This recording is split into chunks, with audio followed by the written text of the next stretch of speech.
ತಂದೆ ತಾಯಿಗೆ ಮಗಳು ಅಂದ್ರೆ ಜೀವ. ಚೆನ್ನಾಗಿ ಓದಿಸಿ ದೊಡ್ಡ ಅಧಿಕಾರಿಯನ್ನಾಗಿ ಮಾಡೋ ಕನಸು ಕಂಡಿದ್ರು. ಆದ್ರೆ ಇವತ್ತು ಶಾಲೆಗೆ ಹೋಗಿದ್ದಂಥ ಮಗಳು ತನ್ನದೇ ಸ್ಕೂಲ್ ಬಸ್ಗೆ ಬಲಿಯಾಗಿದ್ದಾಳೆ.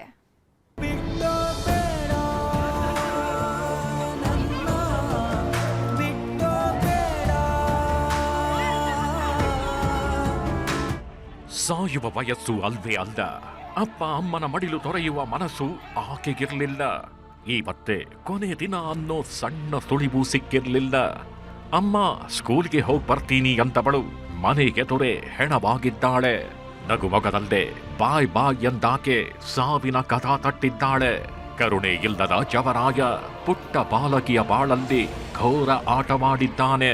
ಅಪ್ಪನ ಮುದ್ದಿನ ರಾಣಿಯ ಕನಸಿಗೆ ಕೊಳ್ಳಿಗಿಟ್ಟು ಬಾರದೂರಿಗೆ ಕರೆದೊಯ್ದಿದ್ದಾನೆ. ಸ್ಕೂಲ್ ಬಸ್ ಹರಿದು ಬಾಲಕಿ ದುರ್ಮರಣ. ನಡು ರಸ್ತೆಯಲ್ಲೇ ಒದ್ದಾಡಿ ಹೆತ್ತವರ ಗೋಳಾಟ.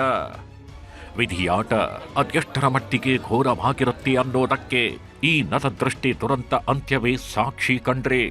ಈಗಷ್ಟೇ ಬದುಕಿನ ಕನಸು ಕಾಣ್ತಿದ್ದ ಬಾಲಕಿ ಮರೆತು ಮರೆಯಾಗಿದ್ದಾಳೆ.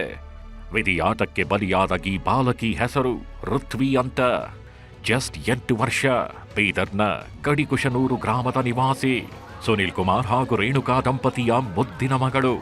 ಅಪ್ಪ ಮಾಜಿ ಯೋಧನಾಗಿದ್ರೆ ತಾಯಿ ಜನವಾಡ ಠಾಣೆಯಲ್ಲಿ ಹೆಡ್ ಕಾನ್ಸ್ಟೇಬಲ್ ಸೇವೆ ಸಲ್ಲಿಸ್ತಿದ್ರು.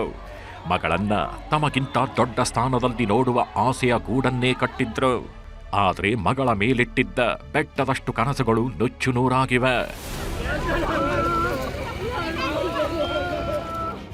ಬೀದರ್ನ ಜನವಾಡದಲ್ಲಿರೋ ಗುರುನಾನಕ್ ಪಬ್ಲಿಕ್ ಶಾಲೆಯಲ್ಲಿ ಋತ್ವಿಯನ್ನ ಓದಿಸ್ತಿದ್ರು. ಎಂದಿನಂತೆ ಇವತ್ತು ಸ್ಕೂಲ್ಗೆ ಹೋಗಿದ್ಲಂತೆ. ಸ್ಕೂಲ್ ಮುಗಿಸ್ಕೊಂಡು ಶಾಲೆಯ ಬಸ್ನಲ್ಲೇ ವಾಪಸ್ ಬಂದಿದ್ದಾಳೆ. ಇನ್ನೇನು ಬಸ್ ಹಿಡಿದು ಮನೆಗೆ ಹೋಗ್ಬೇಕು ಅನ್ನೋಷ್ಟ್ರಲ್ಲೇ ವಿಧಿ ಬಲಿ ಪಡೆದುಕೊಂಡಿದೆ. ಸ್ಕೂಲ್ ಬಸ್ ಇಳಿದಿದ್ದ ಋತ್ವಿ ಬಸ್ ಪಕ್ಕದಲ್ಲೇ ನಿಂತಿದ್ಲಂತೆ. ಚಾಲಕ ಇದನ್ನ ಗಮನಿಸದೆ ಬಸ್ ಮೂವ್ ಮಾಡಿದ್ದಾನೆ. ಈ ವೇಳೆ ಋತ್ವಿ ಮೇಲೆ ಹಿಂಬದಿಯ ಚಕ್ರ ಹರಿದಿದ್ದು ಉಸಿರು ಚೆಲ್ಲಿದ್ದಾಳೆ.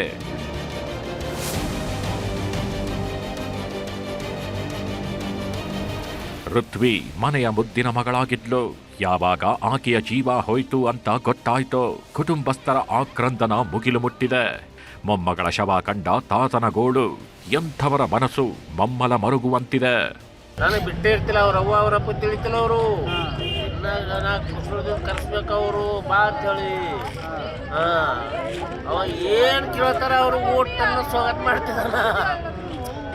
ಅವ್ರು ಏನ್ ಬೇಡ್ತಾರ ಅದಕ್ಕೆ ಇದು ಬ್ಯಾಡ ಮಗ ಅಂತಿಲ್ಲ. ಒಟ್ಟು ಮಾಡ್ತೀವಿ ಆಕಿ ಮತ್ತು ನನ್ನ ಕಾಲ್ದವಾಸ್ ಕೈದವಾಸ್ ಮೈದವಾಸ್ ಬಂದರು ಊಟ ನಿಂತಿದ ಮಟ್ಟು ಇಲ್ಲ ಕೂಡ ಸಣ್ಣ ಒಟ್ಟು ಮಾಡ್ತೀವಿ ನನಗ. ಒಟ್ಟಾರೆ ಬಸ್ ರೂಪದಲ್ಲಿ ಬಂದ ಜವರಾಯ ಮನೆ ತುಂಬ ಓಡಾಡ್ತಿದ್ದ ಬಾಲಕಿಯ ಬಾಳನ್ನೇ ಕತ್ತಲಾಗಿಸಿದ್ದು ಮಾತ್ರ ದುರಂತ. ದುರ್ಗಪ್ಪ ಹೊಸಮನಿ, ನ್ಯೂಸ್ 18 ಬೀದರ್.